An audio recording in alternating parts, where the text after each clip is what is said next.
Hey everybody, welcome back to the channel. This is Derek of the Heidi's Outdoors. Well, got some fixing to do today. I'm gonna fix my tractor. It kind of hurts. Having to do these things, but I would say that this is kind of the what you should expect as an owner of equipment, that you're gonna have to put in the time. You can't just rely upon just the service department at your for your manufacturer, your dealer. There's a lot of things you need to be able to do yourself, and so today we're going to be doing some things, and I will show you why I have to fix my tractor. So stay tight. We'll be right back.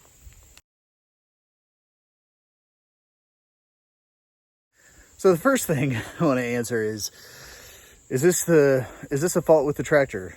Is there something wrong with the machine that I purchased? No, there's nothing wrong with the machine. This RK machine has done amazing. The problem is I broke it. Got a couple things that need to be addressed. So here, let me show you what we got to start with. All right, so the first thing we've got to fix here has to do with an attachment or something I added onto the tractor here. Something you may notice is I added me a hydraulic top link, and I'll tell you what, that thing has done very well for what it was intended to do. Helps to take and extend, especially as I'm doing box blading, grading. It really does a great job in being able to articulate the box blade in and out. Well, one of the downsides that I found was that because of the style I bought. And so now I bought this thing off of Amazon. I thought it was getting a good deal, and by all accounts I did. It's done pretty well here. However, got one slight problem. The way that this cylinder is piped, it's got this valve body here that attaches to these ports in the both sides of the cylinder, and what has happened is underneath load it's twisted. So as it's twisted,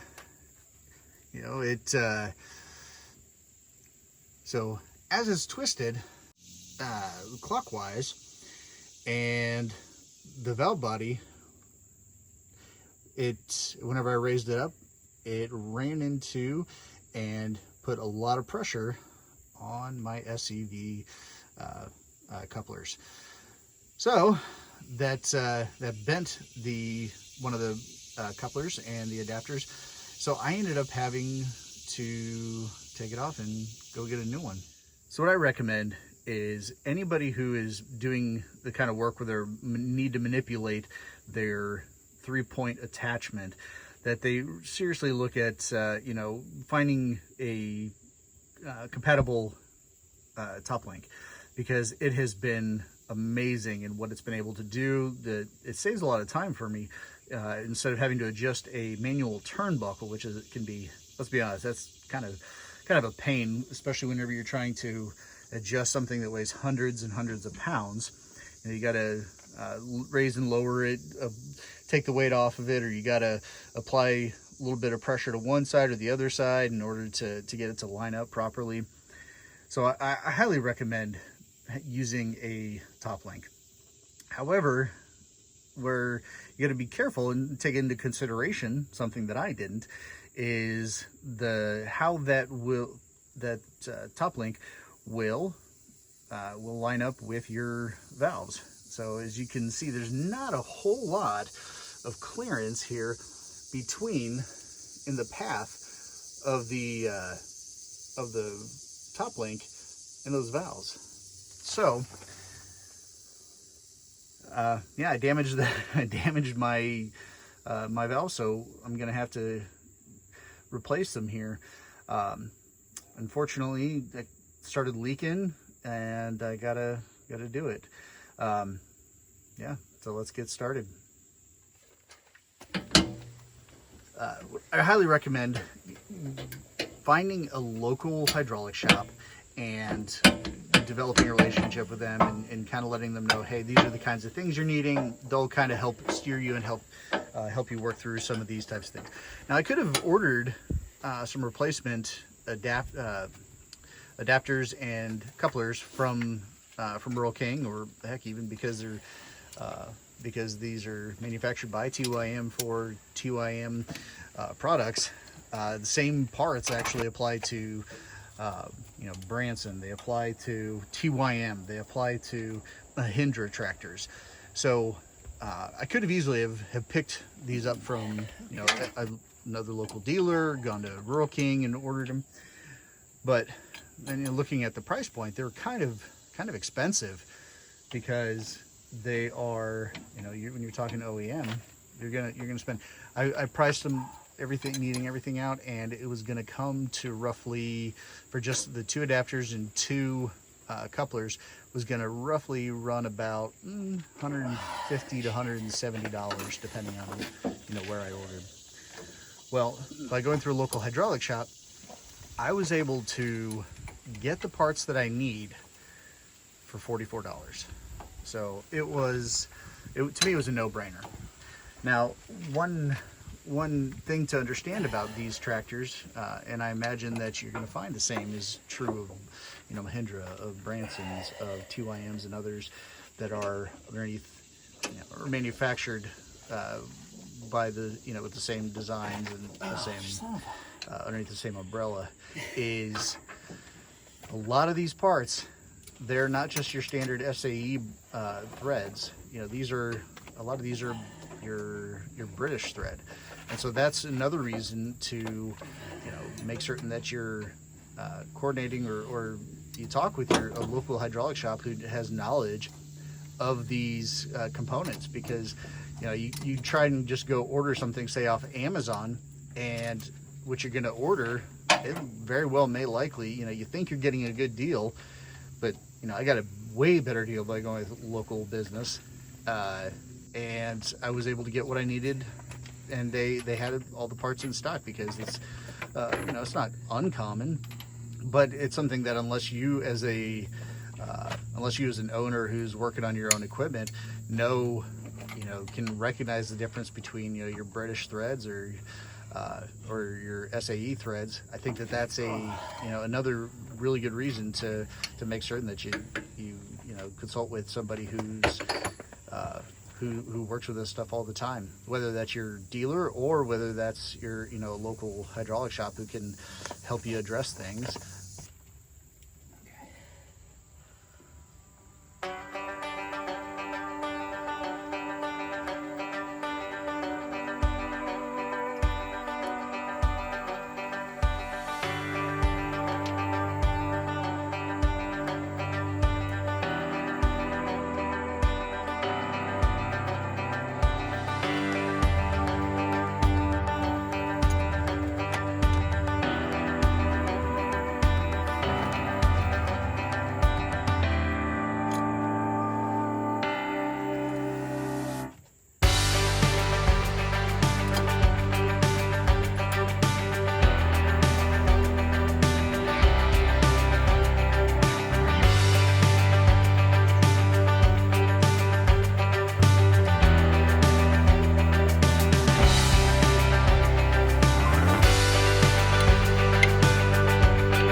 you know, because of this block having rotated and turned over and damaged the coupler here, as you notice here, the coupler, the way that the block is sitting and the way this is thread, is that even the replacement's kind of canted over here just to the side, a little close to the other valve or the other coupler.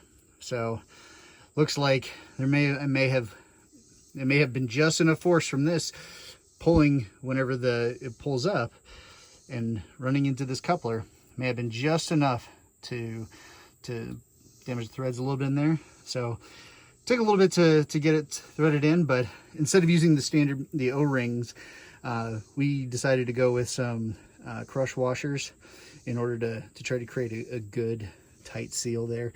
And tell you what, that has done the job. It is not leaking. No more hydraulic fluid coming out. Also, we don't want to allow for any air to potentially get in the system whenever it's running. So I still don't quite have a solution yet to this turning, because I've tried to tighten these compression fittings for this tube to keep it from turning. So I'm gonna have to think on that and see what other methods I could potentially use. But right now, this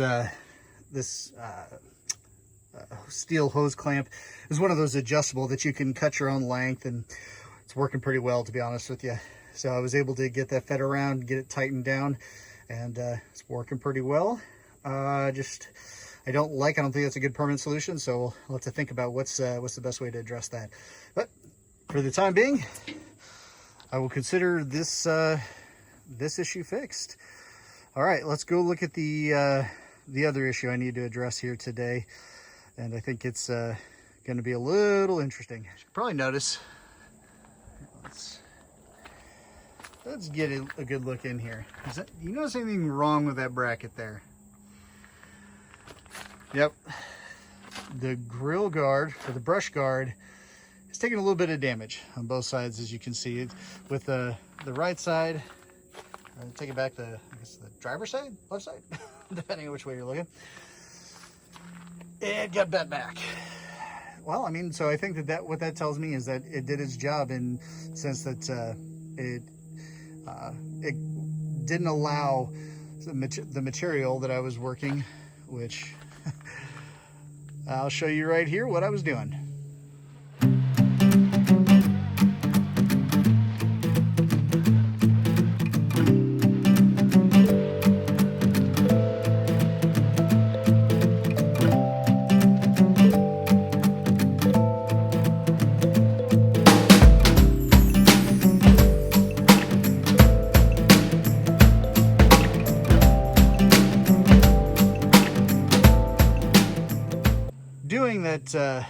Doing that clearing and brush work to pick up the trees and pick up the logs and get them put onto the brush pile. That was a large brush pile to burn. And what ended up happening was I kind of forced, as I was trying to force the loader to get as high as possible to drop those branches, those big trunks and trees on top of the pile, I pushed into the pile a bit. And I didn't quite realize that it was pushing and it bent my brush guard. But again, that's what a brush guard is for. Well, what I need to do is I need to pull it back out a little bit. And so what I'm going to do is I'm going to try a little trick here with the chain on the loader bucket, and see if I can massage it out or pull it out with my hydraulics, because those brackets are those are about at least a 1/4 inch thick, and I definitely know I'm not going to be able to do those myself. So let me get it set up here. Let's get some chains out and see if we can pull it out straight. All right.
couple things first. One,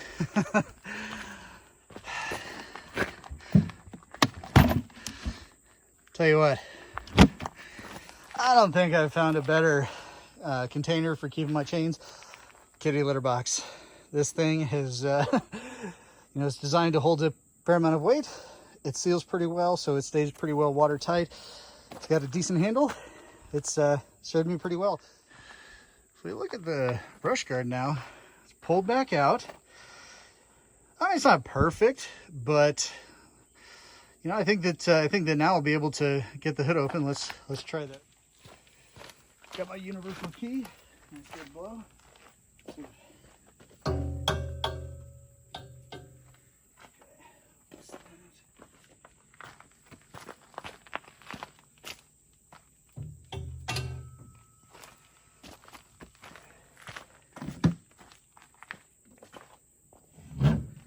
There we go. I'm able to open up the hood again. Let's do a quick check.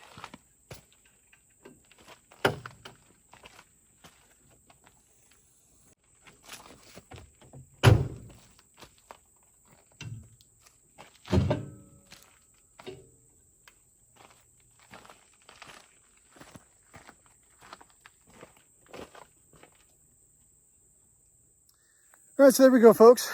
Got a couple items fixed up on the red machine here today. I don't know, I guess I need to give it a name.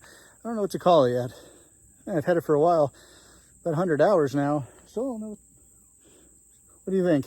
If you have any thoughts for a name on what what did you call it, post it in the comment below. So again, this purpose of this video here was to just highlight that these machines they're utility machines. So if you're not using them for something that potentially could get somebody hurt, or if you're not using them for moving, hauling, digging, plow or tiller or something like that, if you're not using them, then like that, then I don't know. I guess we may have different philosophies of what it means for what a tractor is supposed to be used for.